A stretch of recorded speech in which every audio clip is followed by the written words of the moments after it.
I stared at my phone in disbelief as messages from confused parents started flooding in. Is Emma and Ethan's party canceled?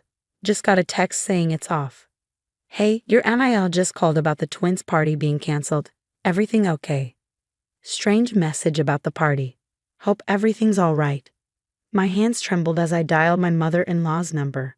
Barbara answered on the second ring, her voice dripping with satisfaction. Oh, Jessica, I was just about to call you.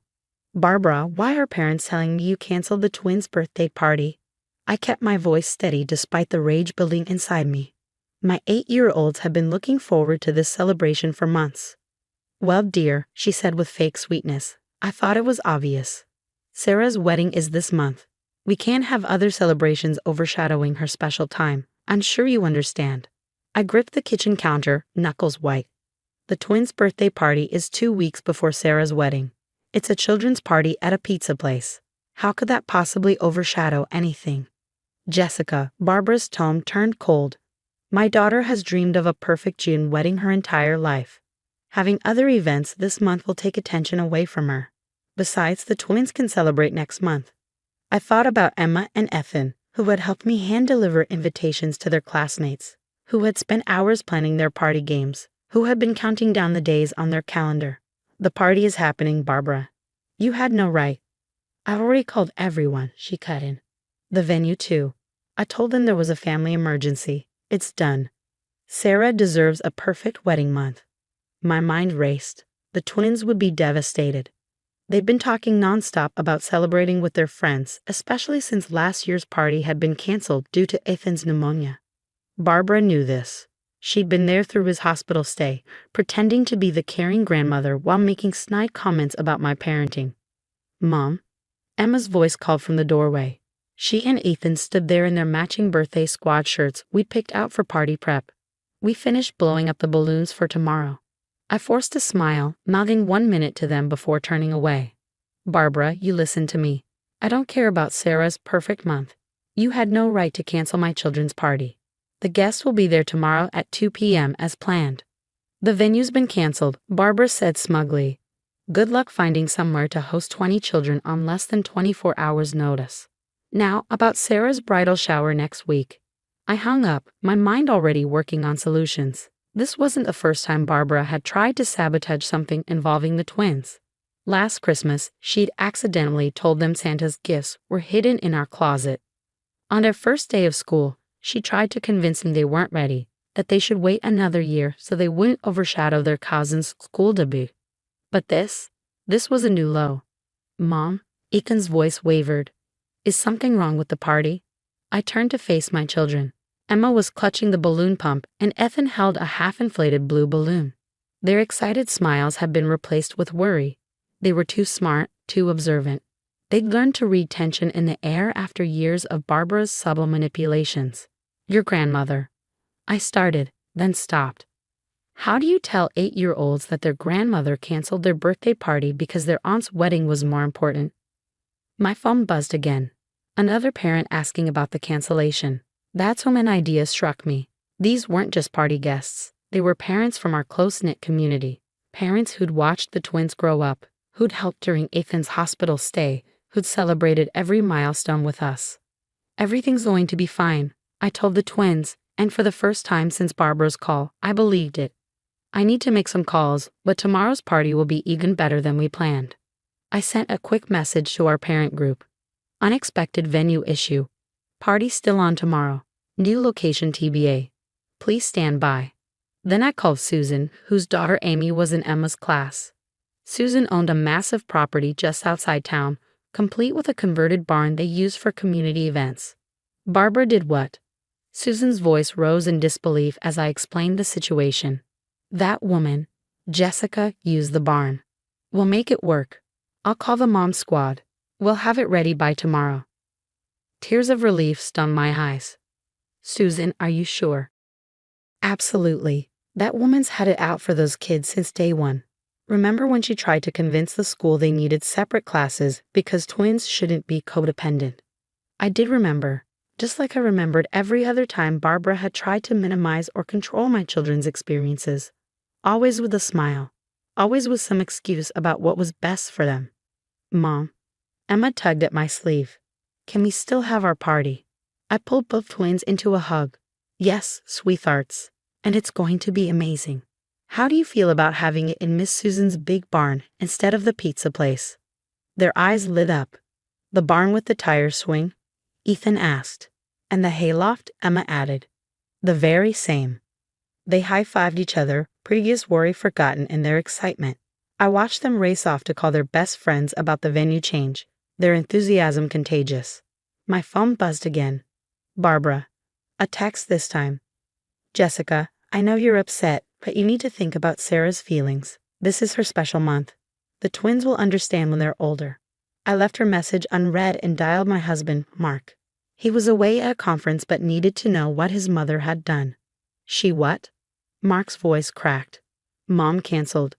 I'll call her right now. No, I said firmly.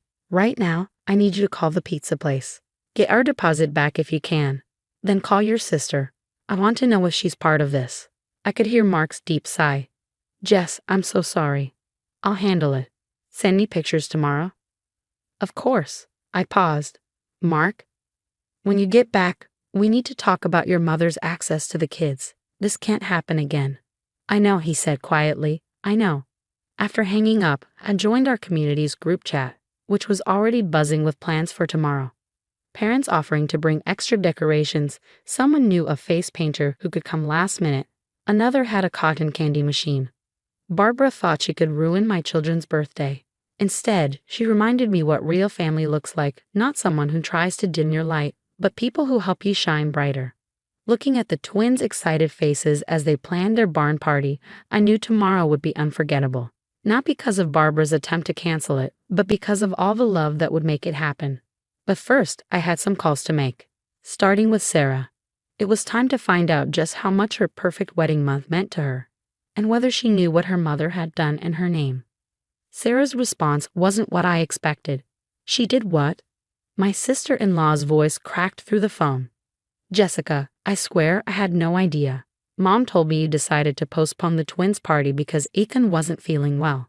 I closed my eyes, processing this new information. Of course, Barbara had lied to everyone, crafting different stories to suit her narrative. So you didn't ask her to clear your wedding month of other celebrations? God, no. Sarah sounded horrified. I'm not that kind of bride. Mom's been intense about the wedding. Yesterday, she tried to uninvite my college roommate because her dress might clash with the color scheme. I almost laughed at the absurdity. Almost. She's called every parent from the twins class, Sarah. Told them there was a family emergency. She even canceled our deposit at the venue. I'll call her right now, Sarah said firmly. This is insane. Emma and Ethan are 8, for heaven's sake. Their birthday party isn't taking anything away from my wedding. Wait, I said, an idea forming. Don't call her yet. She doesn't know about the new venue. Let's see what she does when she shows up tomorrow to make sure the party's really canceled. Sarah was quiet for a moment.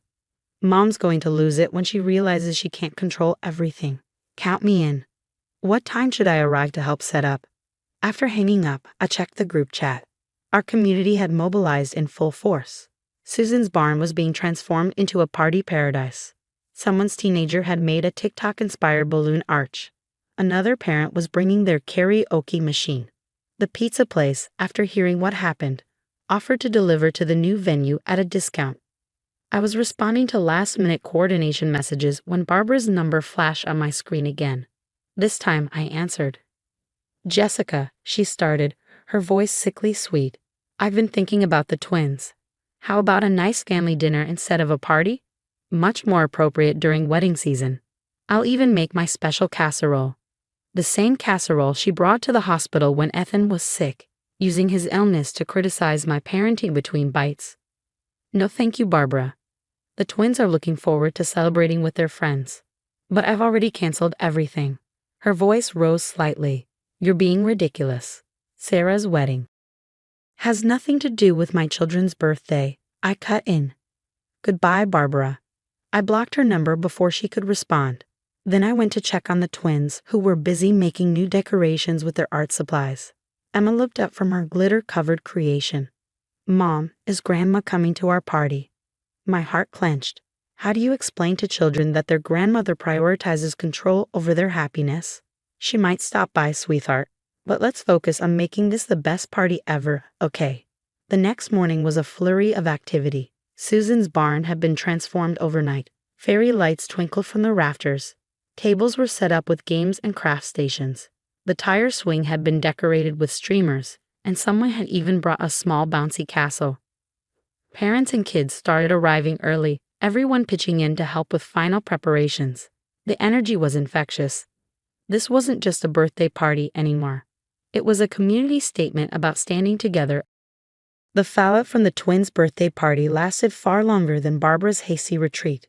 In the weeks that followed, her carefully crafted image as the doting grandmother crumbled completely. Parents from the twins' schools shared stories of her past manipulations, times she interfered with playdates, spread rumors about other children to make her grandkids look better, and even tried to influence teacher assignments. "I can't believe we didn't see it sooner," Susan told me over coffee a week after the party. "She always played the devoted grandmother role so well." Mark returned from his conference 2 days after the party, and our conversation about his mother was long overdue. "I found these," he said, placing a stack of letters on our kitchen table. They were from his childhood, correspondence between Barbara and his school, attempting to control every aspect of his and Sarah's lives. "She's always been like this," he admitted, running a hand through his hair. I thought she changed. Or maybe I didn't want to see it happening to our kids." The twins, surprisingly, adapted better than anyone expected. "Grandma needs a timeout," Ethan declared matter-of-factly. "Like when I pushed Emma in kindergarten and had to think about being nice." Emma nodded sagely. "She's not very good at sharing attention." Their insight made me laugh and cry at the same time. Sarah's wedding was another story entirely. Barbara's behavior at the twins' party had consequences she hadn't anticipated. Half the guests had heard about her attempt to protect the wedding month by canceling a children's birthday party. Her reputation in our close-knit community was in tatters. "She's still trying to control everything," Sarah confided during her final dress fitting. "But now people see through it. Yesterday, she tried to change the seating arrangement for the 4th time, and my future mother-in-law just laughed and said, 'Oh, is this like the birthday party situation?'" Barbara's attempts to regain control became increasingly desperate. She sent flying monkeys, distant relatives, and old family friends to plead her case. "She's just traditional," they'd say. "She means well. Family should forgive." But we'd learned our lesson about enabling her behavior. The Sunday before Sarah's wedding, Barbara made one last attempt to reassert her authority. She shoved up at our door, unannounced, clutching a photo album. "I thought the twins might like to see pictures from when their daddy was little," she said, trying to step inside. "And maybe we could discuss their role in a wedding."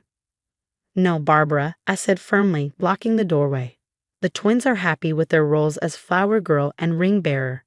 The rehearsal schedule is set, and if you try to manipulate anything else, you'll be sitting in the back row, if you're invited at all." Her face crumpled in practiced tears. "My own grandchildren, my daughter's wedding. How can you be so cruel?" "Cruel?" I laughed. "Cruel is trying to ruin an 8-year-old's birthday. Cruel is lying to everyone to get your way. Cruel is making your grandchildren feel like their joy is less important than your control." She left in tears, but I felt no guilt. The twins watched from the window, waving goodbye to their grandmother with a wisdom beyond their years. The wedding itself was beautiful and notably drama-free. Barbara, properly chastened and closely watched, stayed in her seat and kept her comments to herself. The twins performed their roles perfectly, and Sarah got her perfect wedding day, not because of her mother's controlling behavior, but despite it. During the reception, I watched Emma and Ethan dancing with their aunt, their laughter pure and uninhibited. Barbara sat at her table, alone despite the crowded room, watching the joy she tried so hard to control unfold without her input. "You know what's funny?" Sarah said, joining me at my table. "Mom was so worried about a children's party overshadowing my wedding. But if she hadn't tried to cancel it, most people wouldn't even remember when it happened. Her need for control made it unforgettable." 6 months later, our family dynamics had shifted permanently. Barbara's access to the twins was limited and supervised. She complained about it constantly, but her threats and tears no longer held power over us. The twins thrived in their new boundary-protected environment. Their ninth birthday approached, and this time, they made the guest list themselves. Barbara wasn't on it. Is that okay? Emma asked me, worried about being unkind. Sometimes, I told her, it's braver to protect your peace than to give someone another chance to disturb it. She nodded, understanding in her young way that family isn't just about blood. It's about the people who celebrate your joy instead of trying to control it. The morning of their ninth birthday party, a science-themed celebration in Susan's barn again, I found a letter from Barbara in her mailbox. Inside was a check and a note.